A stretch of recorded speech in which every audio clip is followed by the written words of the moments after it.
adik-adik SMP Negeri 1 Bali. Kali ini kita bertemu lagi membahas tentang merancang pementasan teater. Oke, satu persatu kita kaji dulu kata-katanya ya.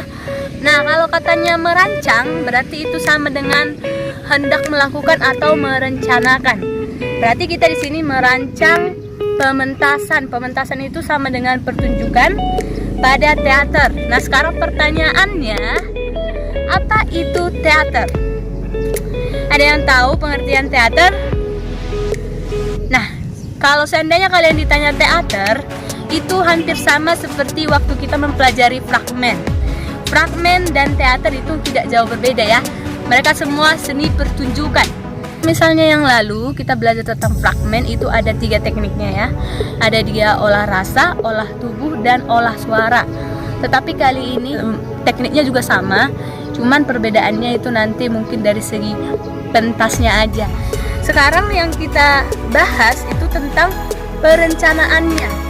Jadi bagaimana caranya atau bagaimana kita untuk merancang sebuah teater. Jadi ada 3 cara ya. Yang pertama itu kita harus membentuk panitianya.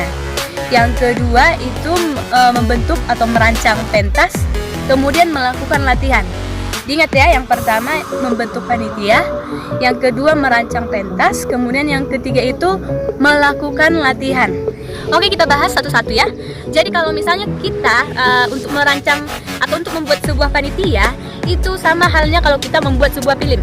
Nah, kalau kita membuat film kan ada produsernya, ada kameramennya, semua kan lengkap. Nah, kalau kita juga panitianya itu ada ketua, ada bagian pentas, ada bagian dekorasi, ada bagian naskah. Nah, itulah dia bagian-bagiannya kalau dia untuk kepanitiaan. Jadi semuanya itu dibagi-bagi atau bagi tugas. Supaya bagaimana? Supaya tercapai atau supaya bisa terbentuk perencanaan yang matang dan melakukan tugas sesuai dengan porsi masing-masing. Kemudian untuk yang kedua itu tentang membuat pentas. Nah, membuat pentas ini tidak gampang ya, makanya harus diperlukan kerjasama yang baik. Bagaimana cara membuat pentas? Mungkin kalian waktu SD udah pernah membuat pentas. Kalau ada pertunjukan atau drama, kalian sudah pernah mengalami bagaimana rumitnya membuat pentas. Nah, kalau di teater itu beda dengan pentas di drama. Nah, kalau teater kita harus mencocokkan tema dengan pentas yang kita buat. Contoh alur ceritanya di sebuah pantai, nah kita harus mencocokkan pentasnya. Berarti bagaimana pentas yang kita buat? Berarti temanya harus biru, kemudian ada ya berbau-bau pantai lah. Bagaimana kalian merancang pentas dengan tema-tema pantai? Itu salah satu contohnya. Nah, kalau misalnya temanya itu sebuah kota, berarti kalian harus membuat suasananya, suasana pentasnya itu persis seperti suasana di kota. Itulah dia kalau misalnya merancang sebuah pentas. Nah, untuk yang ketiga itu adalah melakukan latihan. Jadi kalau misalnya sama seperti halnya kalian ingin melakukan pertunjukan, untuk pertunjukan apapun, nah perlu sekali diadakan latihan.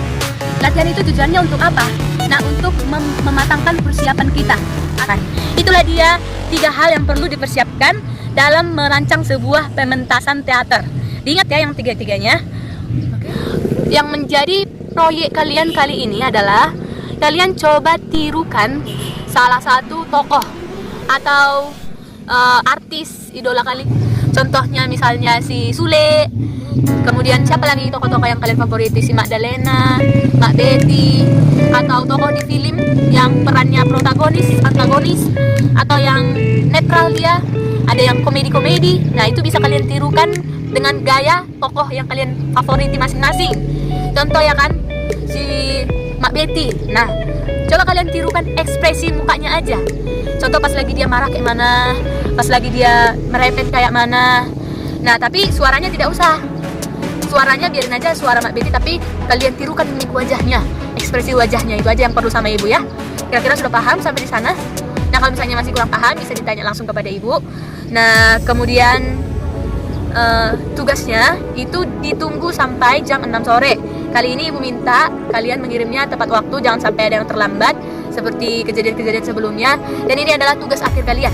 Jadi kalau misalnya kalian nggak mengerjakan tugas akhir kalian ini, berarti ini sudah penilaian kalian. Oke? Kira-kira sampai sekian dulu materi kita kali ini. Kalau misalnya ada kekurangan, harap dimaklumi. Oke, bye-bye.